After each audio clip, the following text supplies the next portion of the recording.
Il est rentré hier d'Accra. Alassane Ouattara y était pour prendre part au 45e sommet des chefs d'État et de gouvernement de la CEDEAO.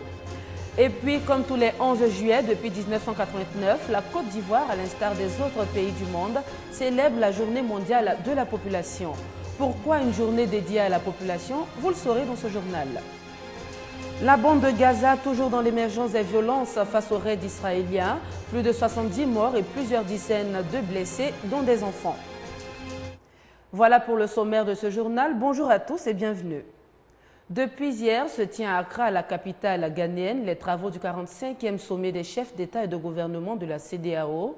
Parmi les sujets abordés, l'adoption d'une monnaie unique, le sujet plus qu'inquiétant de la propagation du virus Ebola et la situation sécuritaire de la région ouest-africaine dominée par le MNLA au Mali et Boko Haram au Nigeria.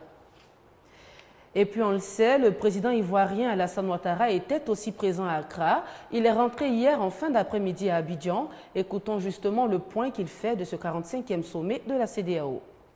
Le sommet a été l'occasion pour nous d'écouter le rapport du président de la Commission qui a fait un tour d'horizon sur l'évolution de notre communauté, sur tous les plans politiques, économiques, dans des domaines spécifiques de l'agriculture, de l'environnement, de la paix, de la sécurité, et pour nous dire en substance que notre union va bien, les progrès sont importants. Et en même temps, nous avons examiné l'évolution spécifique dans deux pays, le Mali et la Guinée-Bissau, qui ont fait l'objet bien évidemment de suivi de notre part au cours des 2 dernières années. Et là également, la situation se normalise, notamment en Guinée-Bissau, récemment avec les élections présidentielles et législatives, qui ont vu la mise en place d'un président démocratiquement élu, José Mario Vaz, et également d'un parlement. Nous avons reparlé du Mali pour nous coordonner les positions par rapport aux différentes médiations, pour dire que, évidemment, toutes les médiations sont les bienvenues, mais donc la colonne vertébrale demeure l'accord de Ouagadougou et que tout doit être mis en œuvre pour que cet accord soit respecté de part et d'autre. Le sommet a tenu à avoir un point spécifique sur la question de l'épidémie de la fièvre Ebola.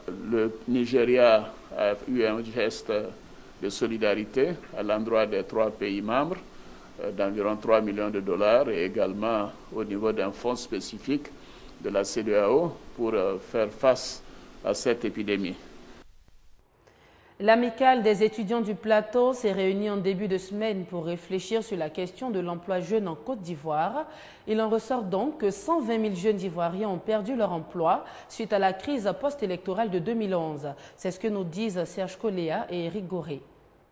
La situation de crise en Côte d'Ivoire ces 10 dernières années a largement contribué à l'augmentation du taux de chômage.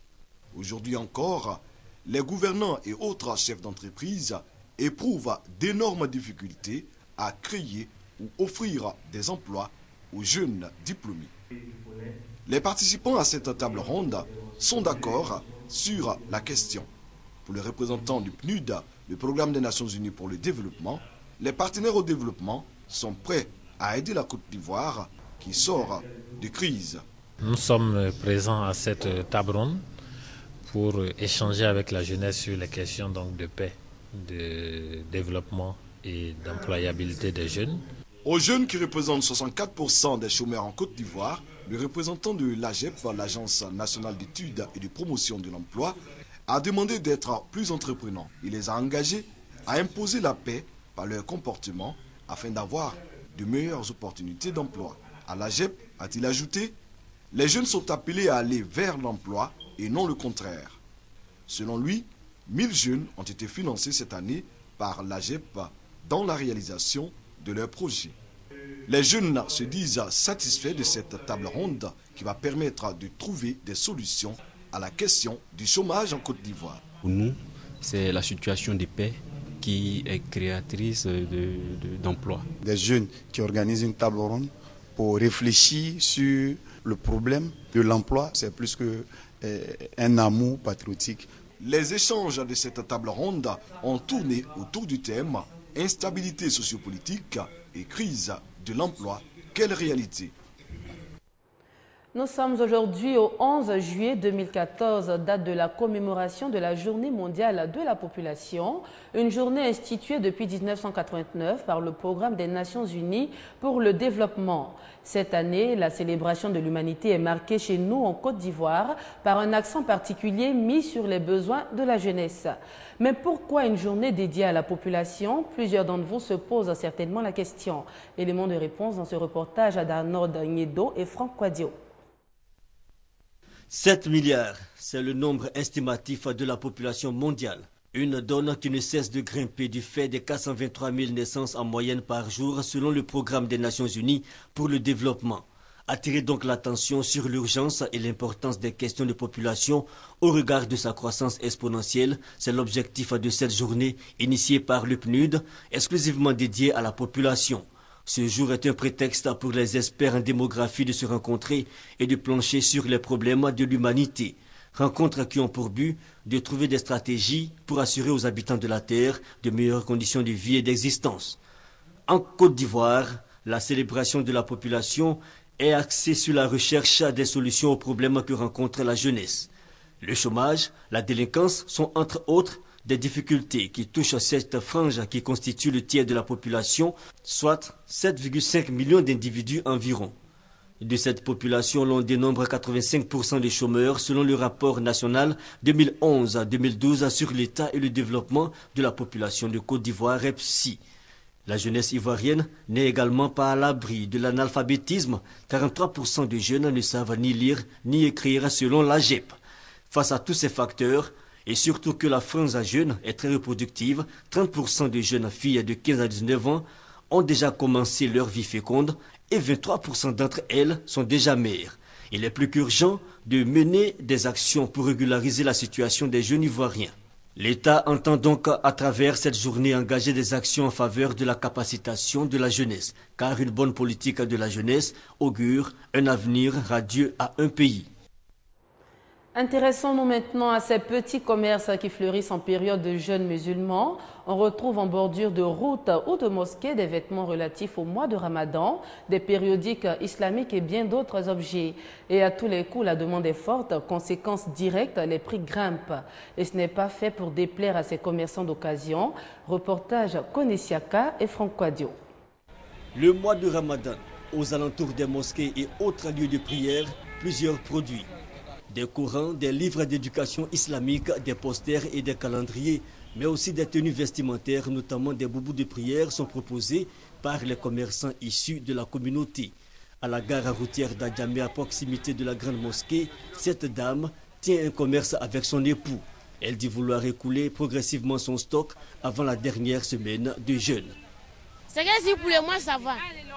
Même si ça ne marche pas, on ne peut pas dire que ça ne marche pas. C'est que si on gagne un peu pour aller à la maison. Donc on peut dire que ça va.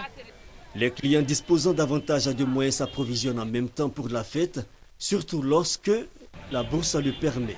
Bonnets, babouches et chapelets sont disponibles sur place.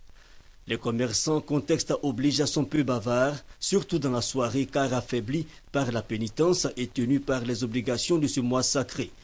Par ailleurs, les accessoires tels les chapelets traditionnels ou électroniques, les parfums, les métaux précieux et autres font partie du lot des articles vendus à profusion dans les marchés d'Adjamé, de Treichville et aux alentours des mosquées. La vente de supports islamiques audio et vidéo enregistre aussi quelques pics durant le carême musulman. Quelques satisfactions aussi pour ces vendeurs installés à l'entrée de la grande mosquée de la commune du Plateau. Les artistes qu'on vend ici, c'est dans le mois de carême afin que ça marche. Après le mois de carême, là, vraiment le marché est un peu lent. Dans le mois de carême, on arrive à vendre un peu, essayer de mourir aussi les marchandises ici, aller pour d'autres aussi pour venir déposer. Mais après le mois de carême, vraiment le marché devient très lent. À la grande mosquée du Plateau, des repas collectifs sont organisés depuis le début du mois de carême afin de permettre aux travailleurs de la commune administrative de rompre le jeûne avant de regagner leur domicile respectif. Et la Semaine nationale des arts et de la culture de Bouaké, l'événement se tiendra du 5 au 7 août prochain. Le prétexte est tout trouvé pour mettre en valeur les richesses culturelles et artistiques ivoiriennes. C'est une activité qui s'inscrit dans le programme de sauvegarde et de valorisation du patrimoine culturel national, initié par le ministère de la Culture et de la Francophonie. Arnold Agnedo et Serge Coléa. Environ 2000 artistes et acteurs culturels issus des grandes régions de la Côte d'Ivoire en prestation devant un public estimé à 50 000 spectateurs. La SNAC, la Semaine nationale des arts et de la culture de Bouaké, s'annonce promoteuse. Ce grand rendez-vous culturel est une initiative du ministère de la Culture et de la Francophonie. Il s'inscrit dans le programme de sauvegarde et de valorisation du patrimoine culturel ivoirien. Face à la presse, Liazere Elikwao, commissaire général, a dit que la SNAC bien dynamiser la vie culturelle en Côte d'Ivoire. Il a ajouté que cette activité va contribuer au renforcement de l'unité nationale et de la cohésion sociale à travers le brassage des cultures. À quoi est-ce qu'ils doivent s'attendre? À la découverte, n'est-ce pas, des danses traditionnelles qu'on n'a pas l'habitude nécessairement forcément de voir. La danse comporte à la fois la chorégraphie, la chanson, les instruments de musique, les costumes. Donc c'est vraiment, j'allais dire, le carrefour de tous les arts. Nous avons beaucoup plus opté pour le spectaculaire. Au niveau des arts, aucun festival n'est de trop. Le lieu qui fournit le plus d'emplois, mais dont on ne se rend pas compte, c'est véritablement le monde des arts et de la culture. Des défilés carnavalesques, des prestations artistiques, des expositions, des projections de films documentaires et des ateliers scientifiques vont meubler ce festival. Le comité d'organisation a présenté les maquettes du village de la SNAC et le grand podium expressément conçu pour l'occasion. La SNAC, la Semaine nationale des arts et de la culture, à sa première édition cette année, se tient les 5, 6 et 7 août prochains à Bouaké. Hors de chez nous, dans un rapport publié hier jeudi, l'organisation Amnesty International estime qu'il est temps de rendre des comptes en République centrafricaine afin de permettre un retour définitif à la paix dans le pays. Un adolescent qui crie sa haine dans les rues de Bangui après l'attaque d'un quartier musulman. Ces scènes de folie meurtrière se sont répétées depuis décembre 2013 en Centrafrique. Amnesty International a enquêté sur le terrain et recueilli des centaines de témoignages. Dans un rapport rendu public aujourd'hui à Dakar, l'organisation dénonce les crimes et réclame justice.